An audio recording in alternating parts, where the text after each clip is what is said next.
तर आम्ही 6:20 पोहोचलो आळंदीमध्ये. आळंदीमध्ये लाईनीत थांबून समाधीचे दर्शन घेतलं आणि नंतर केक आणून माझा बड्डे सेलिब्रेट केला संध्याकाळी. ही माझी मोठी बहीण.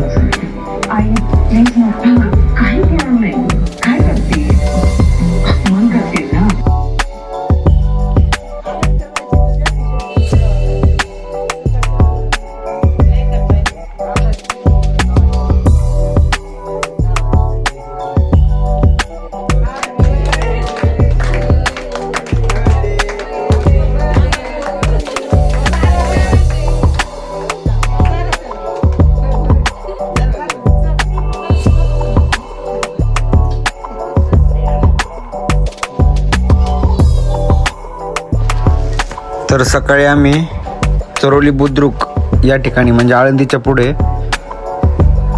श्री वागेश्वर महाराज यांची यात्रेनिमित्त बैलगाडा शर्यत असल्यामुळे माझा मित्र बैलगाडा मालक ऋषी काशे आणि आम्ही जाण्यासाठी आम्ही रवाना झालो.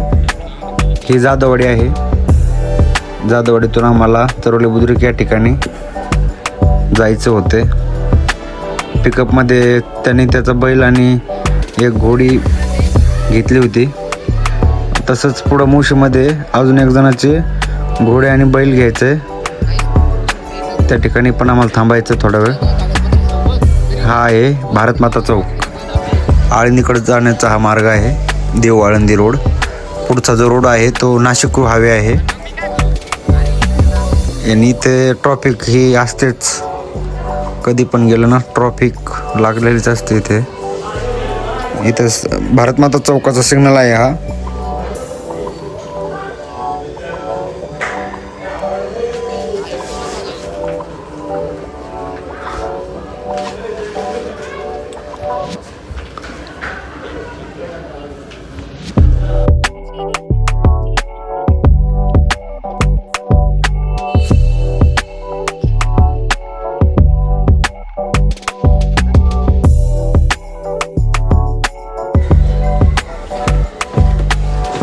तर हा आहे रणवीर म्हणजेच ऋषी काशेचा बैल.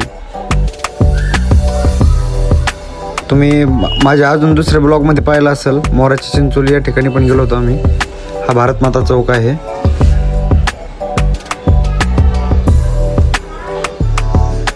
हा नाशिक हायवे आहे. समोर सरळ गेलं तर आळंदी. आणि इथं आम्हाला VIP मामा भेटले होते बघा.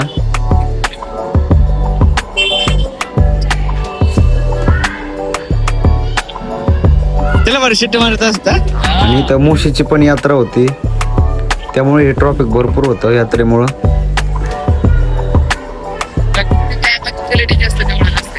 तुम्ही पाहू शकता किती ट्रॉफिक आहे. इथे यात्रा होती मुशीची.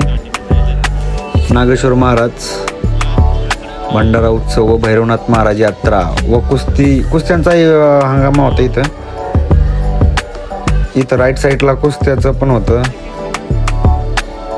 भव्य बघा, तुम्ही पाहू शकता भव्य दिव्य असं कुस्त्याचा इथे नियोजन केलेलं होतं.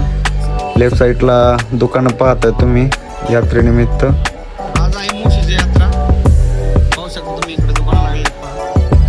ही मुशीची यात्रा असल्यामुळं खूप ट्रॉफिक होतं.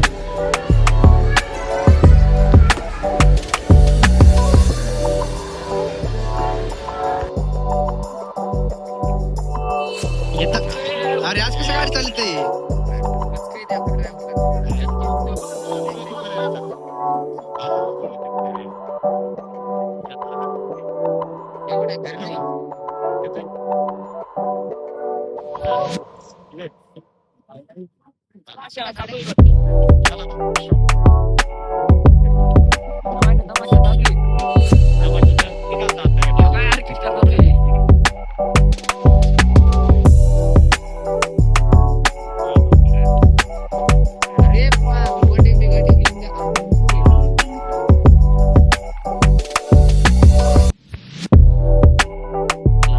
आणि जिथे आम्हाला बैल आणि घोडा घेण्यासाठी यायचं होतं तिथे एका मुलाने काय पराक्रम केला होता.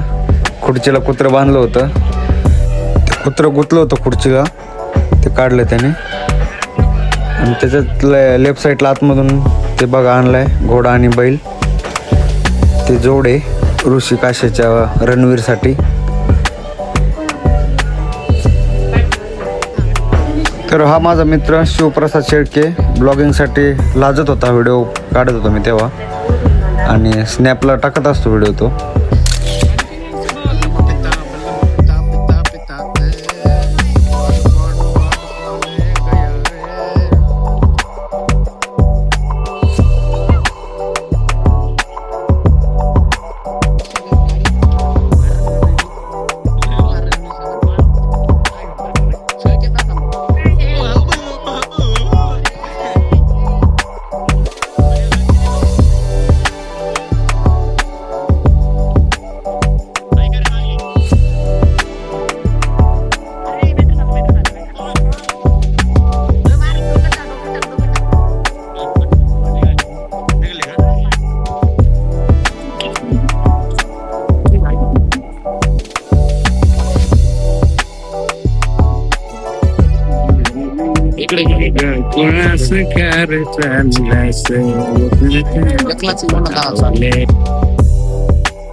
आणि जोपर्यंत टोकन नंबर येत नाही तोपर्यंत असंच सर्व बैलगाडा मालकांनी बैल असे इकडे बाजूला बांधले होते पहा.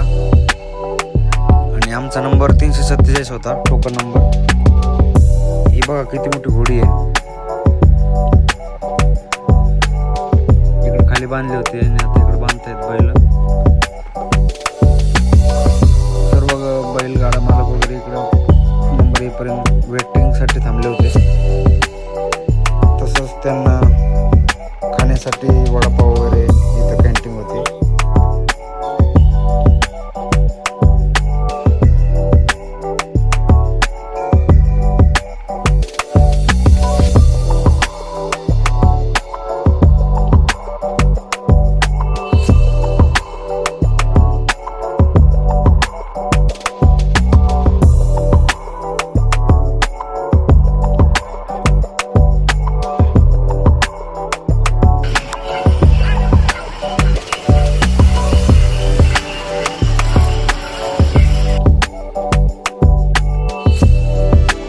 भरपूर असल्यामुळे आम्ही सावलीला बसलो होतो इथे घाटाच्या अलीकडून.